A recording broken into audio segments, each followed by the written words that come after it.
বন্ধুরা ভাবুন তো, কেন এক কোটিপতি মা ভিআইপি গাড়িতে বসে আছেন? তার নিজের ছেলেকে তার কাছে সিগন্যালে হাত পাততে হলো? কেন মা তাকে চিনতে পারল না? আর কেনই বা সেই মহিলাটির স্বামী হঠাৎ তার সাথে সব সম্পর্ক শেষ করে চলে গেলেন? জানতে হলে পুরো গল্পটি শুনুন।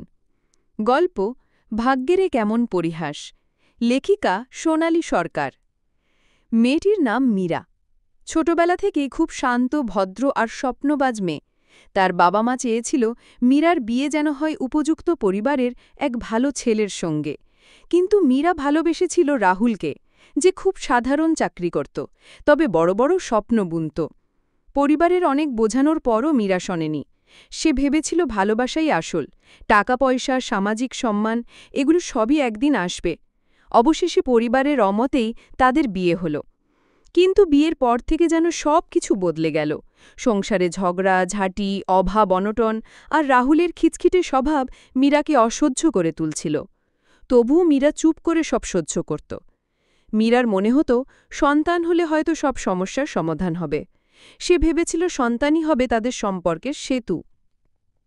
অবশেষে 1 বছরের মাথায় তাদের ঘরে জন্ম নিল এক ফুটফুটে পুত্র সন্তান। তার নাম রাখল দুলাল। কিন্তু সংসারে শান্তি তো এলো না, বরং অশান্তি আরও বাড়ল।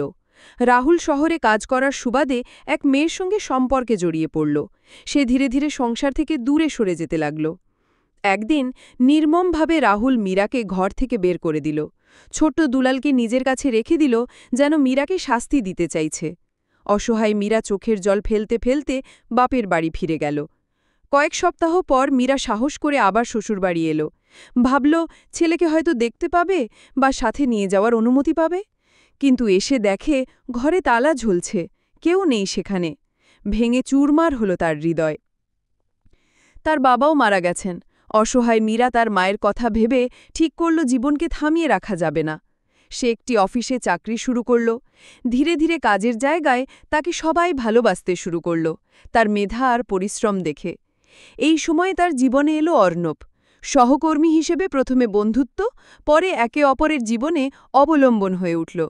অর্ণবীর সরলতা, ভরসা আর ভালোবাসা মীরার ভাঙা মনকে জোড়া লাগাল। দুজনের বিয়ে হল। অর্ণবের বদলি হল অন্য শহরে, আর তারা নতুন সংসার সাজাল। মীরার জীবনে আবার হাসি ফিরল। প্রতিদিন অফিস যাওয়ার পথে সিগন্যালে দাঁড়ালে মীরা দেখত অনেক গরিব বাচ্চা রাস্তায় ঘুরে বেড়াচ্ছে। কেউ হাত পেতে ভিক্ষা করছে, কেউ কেউ নানা ধরনের ছোটখাটো জিনিস বিক্রি করছে। এর মধ্যে এক ছোট্ট ছেলে প্রতিদিন তার গাড়ির সামনে এসে দাঁড়াল। হাতে ফুলের মালা, মিষ্টি করে বলল, কাকি, একটা খোপার মালা নাও না। মীরা হাসি মুখে ছেলেটিকে জিজ্ঞেস করল, তোমার নাম কি? সে বলল, আমি দুলাল। মীরার বুক কেঁপে উঠল। ছেলেটির নাম আর মুখে অদ্ভুত টান ছিল। সে না কিনে থাকতে পারল না। এভাবেই রোজ চলতে থাকত। প্রতিদিনের এই দেখা যেন একটা অদৃশ্য সম্পর্ক তৈরি করেছিল তাদের মধ্যে। হঠাৎ একদিন সেই ছেলেটিকে আর দেখা গেল না। মীরা অস্থির হয়ে গেল। খোঁজ নিয়ে জানল দুর্ঘটনায় আহত হয়ে ছেলেটি হাসপাতালে ভর্তি। মীরা ছুটে গেল হাসপাতালে। গিয়ে দেখে দরজার বাইরে এক বৃদ্ধা বসে আছেন। চমকে উঠল মীরা, এ তো তার আগের শাশুড়ি। বৃদ্ধা ধীরে ধীরে সব খুলে বলল। রাহুল দ্বিতীয় বিয়ের পর একটি ছোট ঘরে মা আর মীরাকে রেখে নতুন স্ত্রীর সঙ্গে অট্টালিকায় বাস করতে থাকে। তার মায়ের হাতে প্রথমে মাসে মাসে টাকা পাঠাত, কিন্তু খোঁজ নিত না। হঠাৎ রাহুল মারা গেলে ঠাকুমার নাতি একেবারে অসহায় হয়ে পড়ে। সংসার চালাতে ছোট্ট দুলাল রাস্তায় ফুল বিক্রি শুরু করে। মীরার বুক ফেটে গেল। সে বুঝল এই ছেলেটিই তার নিজের সন্তান, যাকে সে একদিন হারিয়েছিল। মীরা দুলালের ঠাকুমাকে জড়িয়ে ধরে কাঁদতে লাগল। আমি দুলালকে এত কাছ থেকে দেখেও কেন চিনতে পারলাম না? আমি মহা সুখে দিন কাটাচ্ছিলাম, আর আমার ছেলে পথে পথে ঘুরছিল। মীরা ছেলের পাশে থাকার সিদ্ধান্ত নিল। তার ফোন অফ করা। রাত হয়েছে। মীরা কি করবে, কি বলবে অর্ণবকে? এই নিয়ে চিন্তাই করছে, ঠিক তখনই অর্ণব তাকে খুঁজতে খুঁজতে হাসপাতালে এসে পৌঁছাল। অসুস্থ ছেলেটি মীরার সন্তান, এটা শুনে সে মীরাকে ভুল বুঝল। রাগে বলল, তুমি আমাকে সব লুকিয়েছ? তোমার অতীতের সঙ্গে এখনো বাধা পড়ে আছো? আমার ভালোবাসার এই প্রতিদান দিলে তুমি? আমি আর তোমার মুখও দেখতে চাই না। অর্ণব রাগে চলে গেল।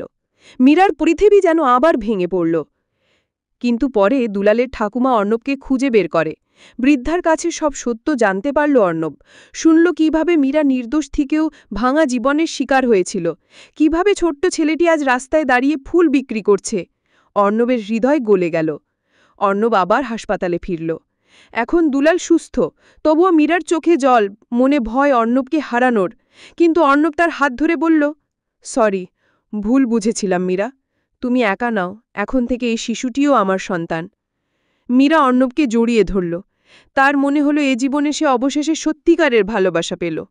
এরপর অর্ণব মীরা আর শিশুটিকে নিয়ে নিজের বাড়ি ফিরে গেল। তাদের সংসারে নতুন আলো এলো। শিশুটি আর রাস্তায় ফুল বিক্রি করে না, সে এখন ভালোবাসার ছায়ায় বড় হচ্ছে।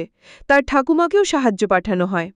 মীরা প্রতিদিন তাকে দেখে মনে মনে ভাবে, জীবন যতই ভাঙুক, যদি ভালোবাসা সত্যি হয়, তবে একদিন না একদিন আলো এসে পথ দেখাবেই।